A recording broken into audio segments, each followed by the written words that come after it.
Hello, this is Reverend Don Lewis coming to you from the beautiful metaverse and more specifically from beautiful Danville, Illinois. And this is Midday with Reverend Don. Welcome. And as you know, if you follow Midday with Reverend Don, you can type your questions or comments into whatever platform you happen to be watching on, and they'll show up here in my chat room. And I hope everyone is having a good Monday and a good beginning to their week.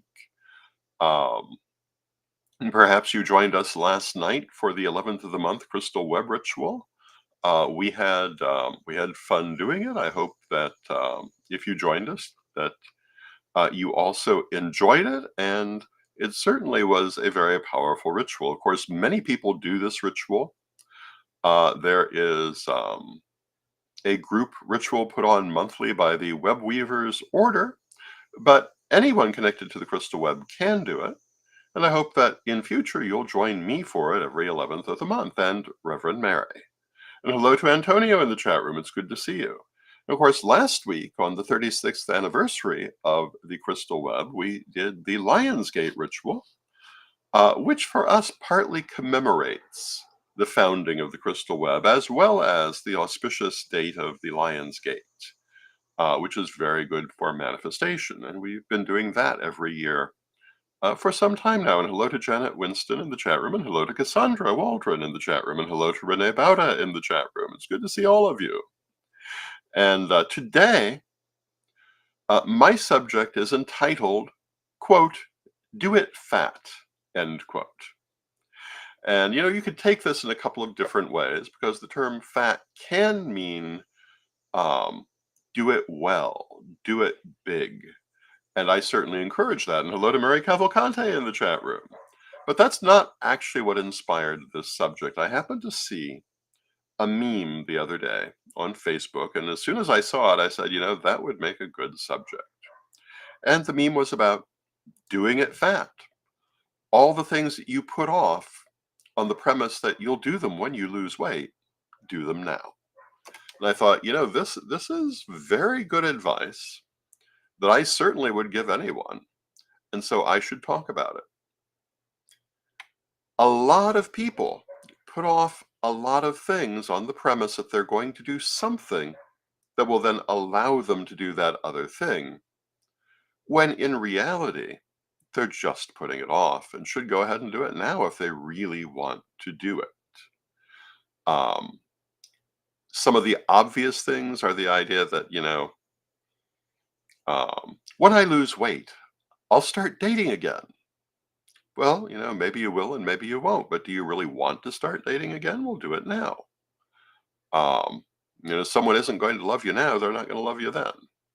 When I lose weight, I'll dress better. Well, if you dress better now, you'll feel better about yourself, and that will probably help you to lose weight. Do it now. When I lose weight, I will start exercising more. But again, yes, it will be a little bit easier if you lose the weight first, but the exercise will help you to lose the weight more easily, depending what it is. Pick something useful, do it now. But it's not just the idea of people putting things off until they lose weight. And, having been all of my life a large man, I've been in the position of thinking that a couple of times in my life and came to realize what a bad idea it was. And I decided to go ahead and do the things I wanted to do, regardless of my weight or physical condition, for that matter, because you may also know I've not always been in the best of health, but I went right ahead and did the things that I wanted to do and that I needed to do, and therefore they got done.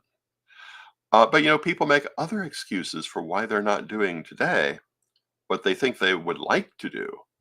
Um, When my children are grown, I'll pick up such and such a hobby. When I retire, I will travel.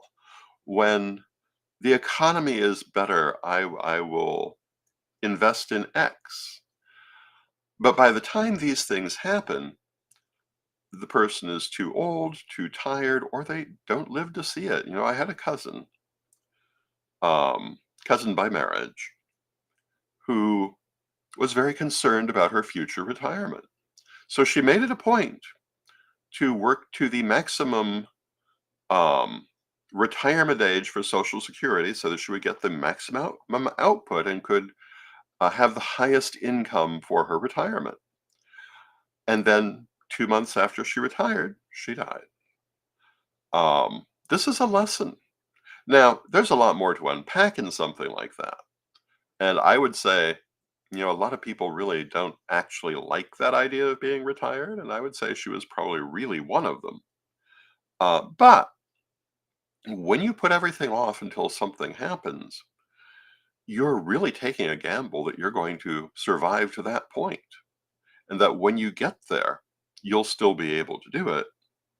And then, of course, there's the all important question, do you really want to do it? Or are you coming up with an excuse for why you can think you want to do it and not deal with the fact you really don't? And that's often what's really going on. And this, again, is another aspect of shadow work. I have seen so many people in my lifetime say they want one thing when they really want something else. I've seen it often in terms of romance, but also in terms of very physical goals. And I've even occasionally been that person. And this is why it's important to know ourselves and know what we really want. Um, Sometimes people will spend years working on something that they really didn't want in the first place. Other times, they do want it, but they're not clear in what they want, and that makes it hard for them to get it. Now, Janet in the chat room says, I used to be that way about everything. However, I decided to enjoy things and do them along the way. And that's what I'm saying. If you really want to do it, don't wait. You may not be able to do it when everything is perfect. Things are never going to be perfect. Do it now. Take dressing, for example. A lot of people will say, when I lose weight, I'll dress better. I could have done that, but I always dressed better. And I found that helped me in so many ways, including how people perceive me, how I felt about myself, and how I lived my life. Um, I was absolutely determined not to be the quote sloppy fat man who was very much in the media in the 1970s and was much more intent on um, managing my image along the lines of people like Sebastian Cabot or Edward the Seventh, um, fashionable fat men of history, and it definitely had a positive effect on my life. But it was harder. Getting high quality clothes, getting clothes that looked good was harder at a larger size, but it was well worth it. But I've seen other people who think, well, why should I do that? I'm still just going to be a fat person in nice clothes. And A, that drastically underestimates the effect of your wardrobe. And B, there's nothing wrong with looking the way you look. Make the most of it. Enjoy your life. Um, you know, a lot of people think that their attractiveness quotient is based on being thin. But some of the most attractive women I have ever known, not only in terms of my own aesthetics, which admittedly are perhaps not the best ones to base it on, as I am not necessarily of that persuasion, but in terms of the number of admirers and boyfriends they had, were large women. Um, they often were just as admired and popular as more conventionally beautiful women, but it was necessary for them to accept that. And I've seen a lot of women and men who had a very negative image about themselves for something that did not need to give them a negative image. Because there are plenty of people who absolutely would have admired the way they looked, um, would have found them attractive. It was they who found themselves unattractive. Um, and this is true of so many things in life. So if you are in a position where for some reason, oh, and hello to Rev Cosmic in the chat room. It's good to see you, Rev Cosmic. If you, for some reason you feel unattractive, ask yourself if that's really true or necessary. Because I'll tell you right up front, it's not. Um, Being an attractive person is largely a state of mind and behavior. Appearance has a lot less to do with it than it's given credit for. Um, Behavior, on the other hand, has a lot to do with it. If your personality is unattractive, to some extent, it doesn't really matter what you look like, although, um, it's always a very individual thing. And sometimes people whose personalities don't seem very winning still have lots of people following them around. But um, that too is an example of don't be psyched out by other people's opinions. Understand you can make the best of yourself no matter who you are.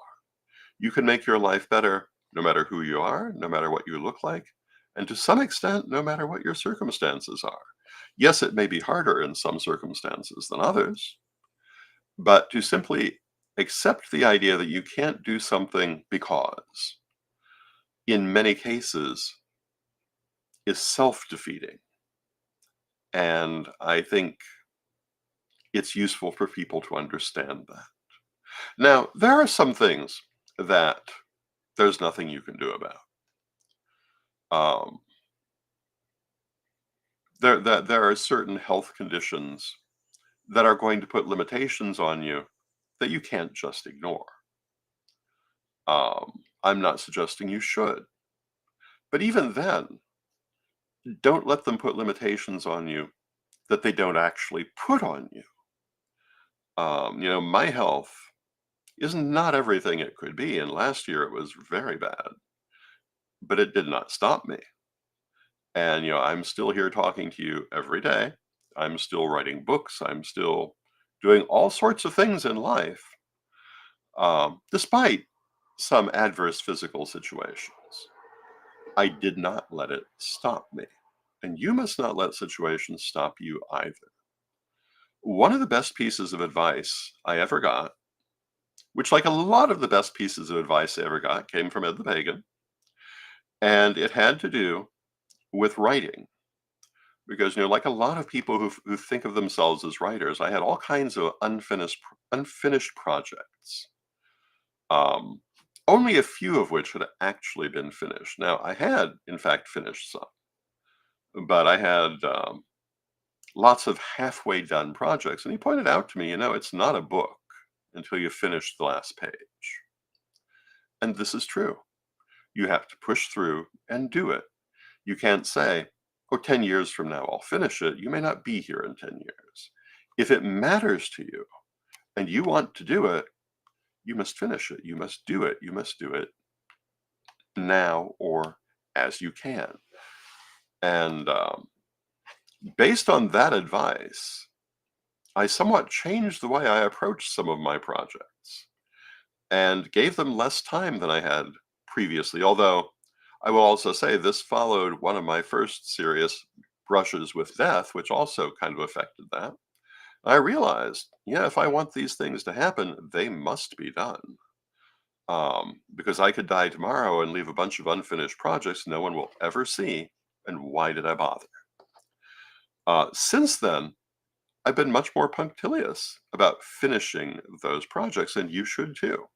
If you want to be a writer, you must finish that book. It does not have to be perfect. Another great piece of advice from Ed the Pagan was progress over perfection. I say this to people all the time. It's more important to do it than to have it be perfect. Because it doesn't matter if it's perfect but never finished, or imperfect but presented to the world. I would much rather have it be imperfect but accomplished than potentially perfect but non-existent. I've known a lot of people who felt differently.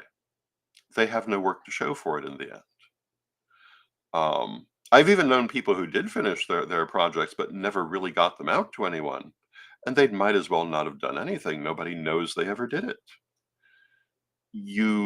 If you want to be a writer or an artist or whatever, you need to do it, and then you need to share it. If you haven't, well, it was a hobby for your own pleasure, and that's fine, but that's what it was. But if you're really trying to do something, you actually have to do it. You can't wait until you lose weight or you retire or the children are grown or whatever. You have to find a way to make that effort. And if you don't, it's not going to happen. Another way of putting this is if you don't do it, no one else is going to do it for you. People may help you, but they can't do it for you, at least not things like this.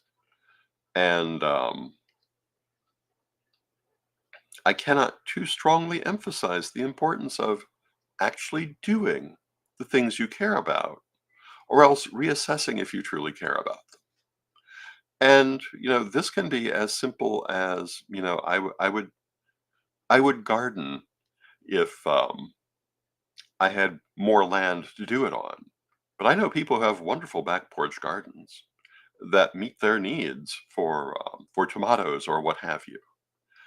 You don't have to have a large amount of land to do gardening if you really want to do it. Um, you want to be a painter, but you're not happy with anything that isn't perfect. Well, I can tell you, as a person who is a painter, it's never going to be perfect if you don't make mistakes along the way. You can never make a quote perfect painting if you haven't made a lot of them that weren't. And in truth, there is no perfect painting. And Antonio says, I think I really needed to hear this message today. Thank you, Antonio. I'm glad it's helpful, and I think it's a very important message. Um, I was very fortunate as an artist that my mother worked in the printing industry when I was a child, and she brought home endless reams of paper that I could do all the drawing that I could possibly have wanted to do, and I did. And most of it was crap. Now, as a little 6-year-old, I didn't know that, and I suppose maybe for a 6-year-old it wasn't. But what it was practice. And it was a way of learning by doing. And, if that's what you're doing, that's great. You must make those mistakes to learn how to do it right. I was very fortunate also to have my father's books of instruction as a commercial artist that I learned from in a somewhat haphazard way, also as a child. And I applied the things that I learned through my constant sketching. Um, I did things like create animations, doing sequential drawings one after another. Um, None of them was really very good in itself, but the fact that I kept doing it meant everyone got better. If you want to be an artist, if you want to be a writer, if you want to be whatever you want to be, you have to do it. It's not enough to think about it. You actually have to do it because with visual arts in particular, a good deal of it is actually muscular control. And hello to Arlene Hebert in the chat room, who has found out how to change her name in the chat room. Congratulations. And Arlene says, good afternoon. Good afternoon, Arlene. I can tell you that I could easily conceive great artworks long before I could physically create them, because I had to train my hands to be able to translate my thought. There are still things I can conceive and not get on that paper. And I'm assuming now, at this point in life, it will always be so, but I'm okay with that because I like what does get on the paper. I'm not a very good artist by some standards, but I'm pleased with what I do, and a lot of other people have been as well. And it works for me. And I think that is advice I can give to everyone. You don't have to please everyone else. I remember once I did an artwork for a festival who chose my artwork to be their symbol for the year, put it on their T-shirt, and one of their board of directors was very unhappy because they thought my artwork was too cartoony for them. And that's a perfectly fine point of view. But I still won the contest. And yeah, my artwork is a bit cartoony. That's called a style. It's perfectly fine. I was influenced as a child by three things that made my artwork that way. One was actual cartoons. To some extent, I learned to draw by watching what I saw on Saturday morning cartoons. Um, Second thing was early Renaissance artwork, particularly Botticelli, and other artists of that time, whose artwork, though not exactly cartoony, features a very strong defining line, which is one of the reasons my artwork almost always does. And of course, the third thing was Japanese ukiyo-e art, which also features that very strong defining line, which is what is often meant by cartoony. Um, I think it's a perfectly fine style. Some people don't. And what does that matter? There are thousands and millions of artists in the world who all do different kinds of art. I don't have to do what everyone else does. And hello to Diane in the chat room. It's good to see you, Diane. In fact, now in the age of AI, I'm very happy to have a very distinct personal style of art that isn't perfect. And I'll tell you something, if you look at my hand-drawn artwork, very often, if you look really closely, you'll see all the little places I mess up. You'll see where the color goes outside the line if it's in color. You'll see where the lines don't quite meet if it's in black and white. You will see where I've covered some mistake or another. And I used to be concerned about that. Now I realize, that kind of shows it's hand-drawn art in an age when AI can do so much. You can tell what's actually been done by hand. But going back to that idea that you must be perfect for your work to be worthwhile, no, you don't. You don't have to be perfect and you don't have to match anyone else's expectations. You just have to create something that people enjoy. And even really that you enjoy, because if you enjoyed it, chances are someone else will. And hello to Steve in the chat room. Steve Taylor says, "Good day, Reverend Don." Good day, Steve. Some of the greatest novels in the history of 20th century publishing were rejected dozens of times before they were finally accepted somewhere. To Kill a Mockingbird, which is a great classic, is a perfect example. And also an example of what we're talking about, because the writer could never finish her work because she did not have time. Eventually, circumstances came about that she was able to take time off due to the help of her friends, because she'd made clear to her friends her need to take this time off to finish the book, and they allowed the means for her to do so by taking up money on her behalf. She was able to finish the book, which is now one of the greatest classics of American literature. Um, but she did not just sit around and wait 20 more years to do it. She found ways to advance what she needed to do. And when she did, even though many other people did not like the work, she knew it was good and it found its audience. And, there's still a lot of people who don't like it. And what they don't like is its message against prejudice. Um, but it is still one of the great classics of literature. So if people say they don't like your work, that isn't a reason to stop.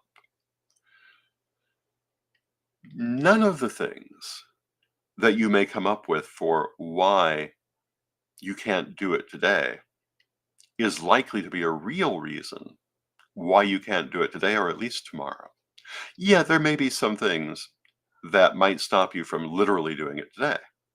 I mean, if what you're saying is, well, if I didn't have to work all day today, I would spend time writing my novel. Well, that's different, because you do have to work. And if you have to work that day, well, then make time tomorrow. Or make half an hour before bed. But Don't put off the things you want to do for reasons that are not real. Um, don't tell yourself, oh, well, a good example.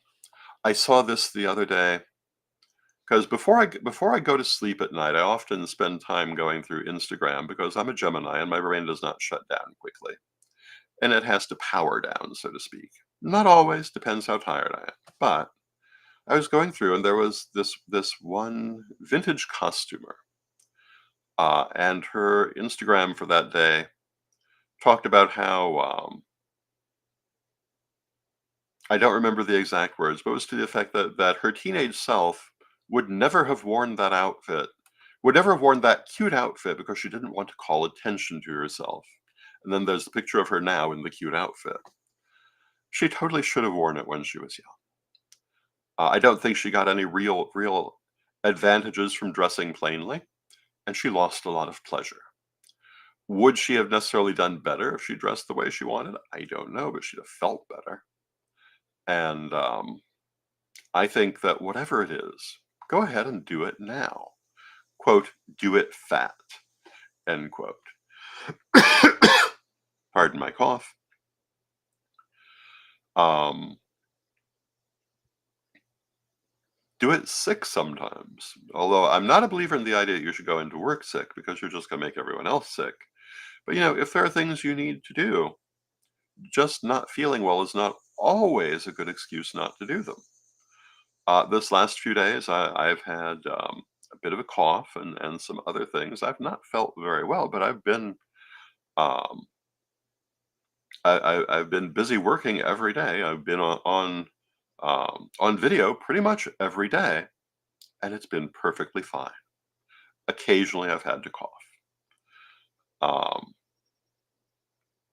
when you actually go ahead and do what you need to do, you move forward. When you don't, you just stand still. Cassandra says that should be a T-shirt. Yes, or for me, a tie. Um, but yes, it's absolutely true. And you want to make music.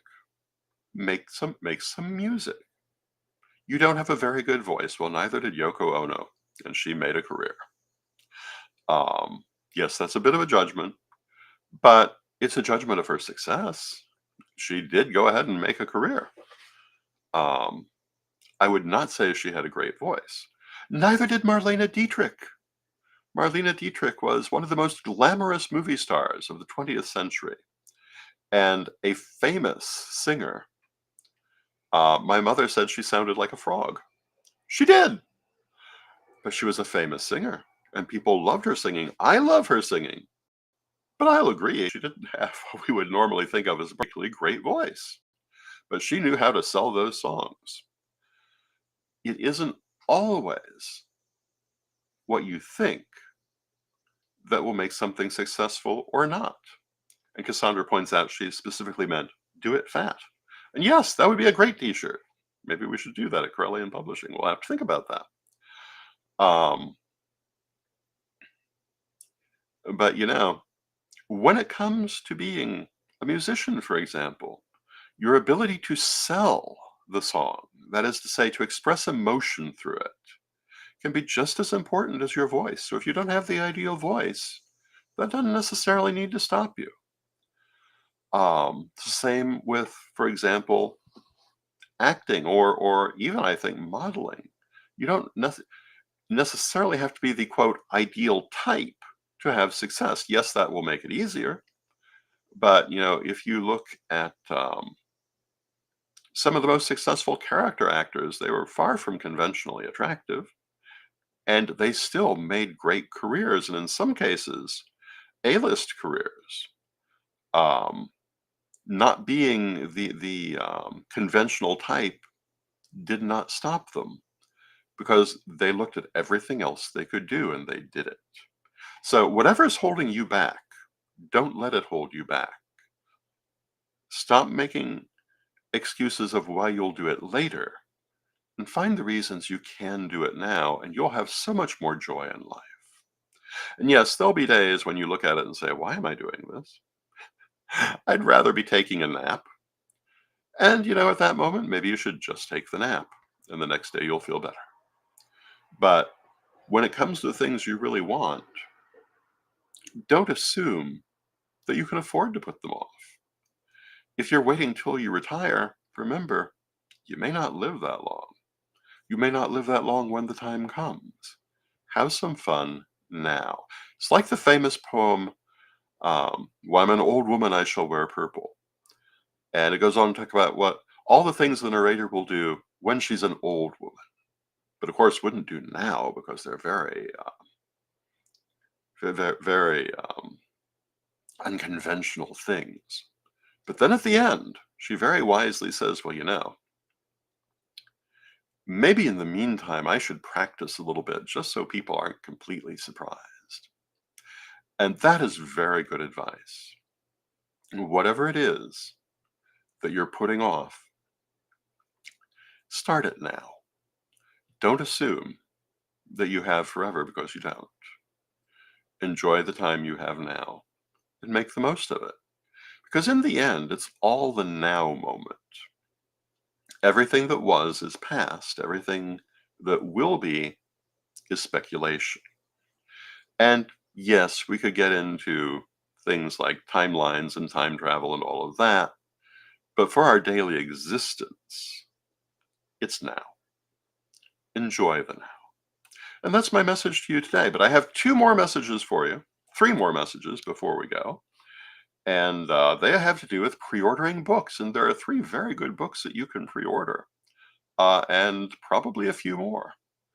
One of them is my new book, Reverend Don's Book of Stones, Metals, and Crystals, available from CorellianPublishing.com. Another is Ed the Pagan's Witch Wars 2, How to Win, available at CorellianPublishing.com. And the third one is A Feral Church by Byron Ballard. And if you're a friend of Byron Ballard, a follower of Byron Ballard, this is a great book that's now available for pre-order from malaprops.com. And it is available, A Feral Church, A Guided Journey to Find Magic, Kinship, and the Goddess by Byron Ballard. And again, you can find that at malaprops.com. And those are a few of the good things that are available. Of course, we'll be talking about more things available from Corellian Publishing throughout the week and on Wednesday. And I hope that you have a wonderful day. And with that, let us close with our prayer, as we always do.